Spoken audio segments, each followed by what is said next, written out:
বাড়িতে যা খাবার আছে সেটা যে আজই শেষ হয়ে যাবে মনে হচ্ছে। কালকে খাবার মতো যে কিছুই আর নেই। যাই, আজ একটু পাশের গ্রামে যাই ভিক্ষা করতে।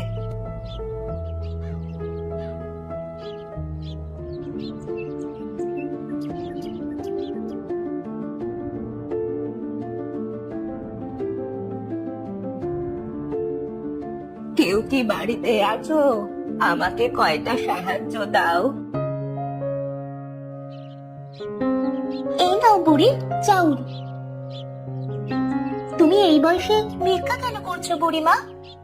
দিদি ভাই, আমার যে দুকুলে কেউ নেই, ভিক্ষা না করলে কি খাবো বল? কেন বুড়িমা, তোমার ছেলে মেয়ে কেউ নেই? একটা ছেলে ছিল, বড় লোকের মেয়েকে বিয়ে করে শহরে চলে গিয়েছে। আমার খোঁজ খবর কোনোদিনই নেয়নি দিদি ভাই।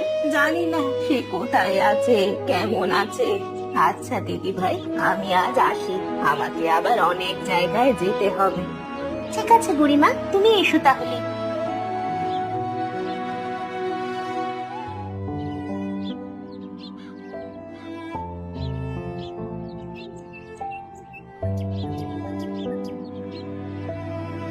না, আর যে পারছি না, এবার বাড়ি চলে যাই, সন্ধে হতে চললো যে।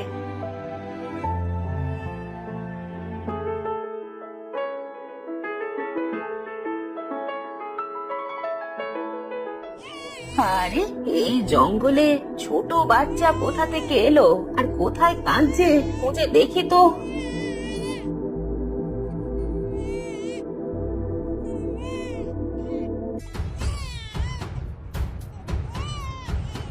আরে এটা তো সেই অশ্বত্থ গাছ। এই অশ্বত্থ গাছের কাছে তো ভয়তে কেউ যায় না, তাহলে এই বাচ্চাটা কোথা থেকে এলো?